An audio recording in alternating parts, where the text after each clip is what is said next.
Hello, Virgo. Welcome to your reading. So, this is for May the 28th to May the 31st.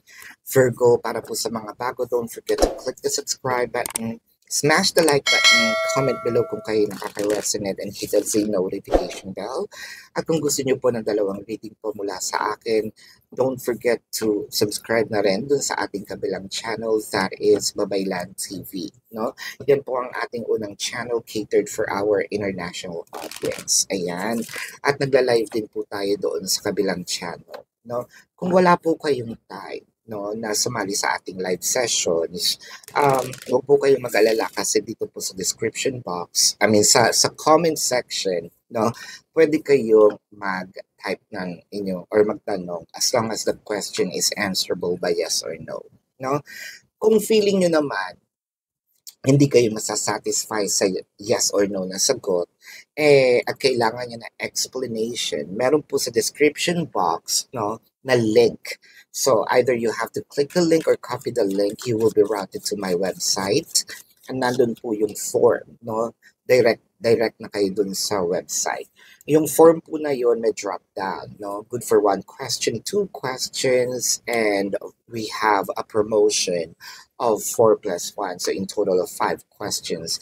Take advantage yun na yun, no? So, kung gusto nyo rin po ng private reading, no, or personal reading, nandun din po yung sa description box. So, check it out, no? Virgo, this is a general reading. So you may resonate with the entire reading or you may resonate with some bits and pieces of the reading. Take what's only yours. Ayan, a Virgo. Simulan na natin.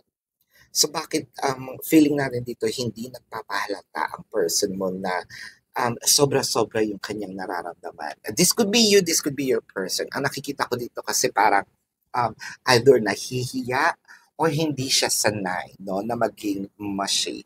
Ito yung kumbaga yung pag-e-express, no, ng kanyang nararamdaman. Deep inside, mukha siyang, on the outer layer, mukha siyang cool, mukha siyang okay, mukhang somewhat the person don't care, pero deep inside, ganun yung pagmamahal niya. And I feel like, kung ito lang pag lumabas dito ang Aries, no, na zodiac sign, check the Aries zodiac sign or Aries reading. Baka kasi, talagang nag-connect, no? If your person is Aries, no, or Aries ka, cross-watchers, check, no, the Aries reading. Kasi parang ganito yung nangyayari, nafo-fall, no? Nafo-fall na pero hindi pinapahalata. I feel like with the 7 of Swords, minamask, at saka with the 4 of Pentacles, talagang pinipigilan niyang ipakita, no? For a few numbers of you, hindi rin siya ganun ka-vocal, no? Ito yung 7 of Swords. Nandito lang siya sa gilid.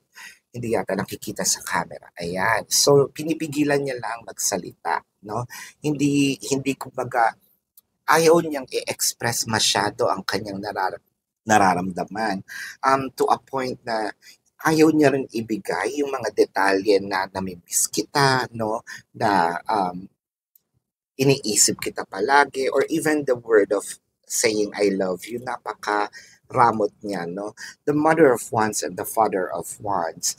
I feel like sa kanya kasi hindi na kailangan ng madaming say or madaming salita.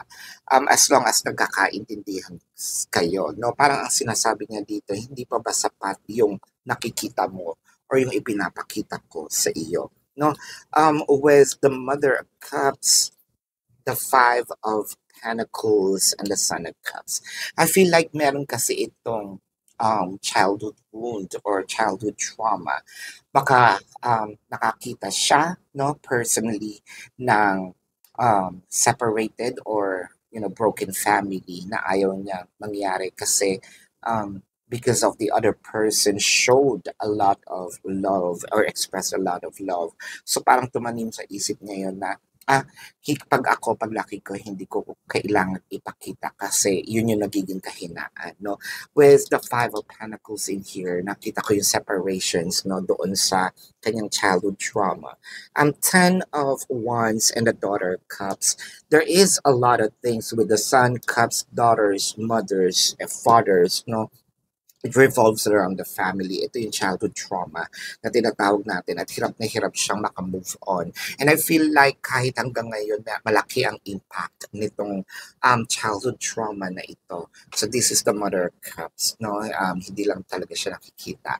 So, um, kung susumahin natin, love talaga kanya, no? Love niya talaga kayo. It just so happen na hindi siya ganun ka-expressive kasi dahil nga sa kanyang childhood trauma. Pero huwag kayong mag-alala kasi nga dito, binabalance niya lang.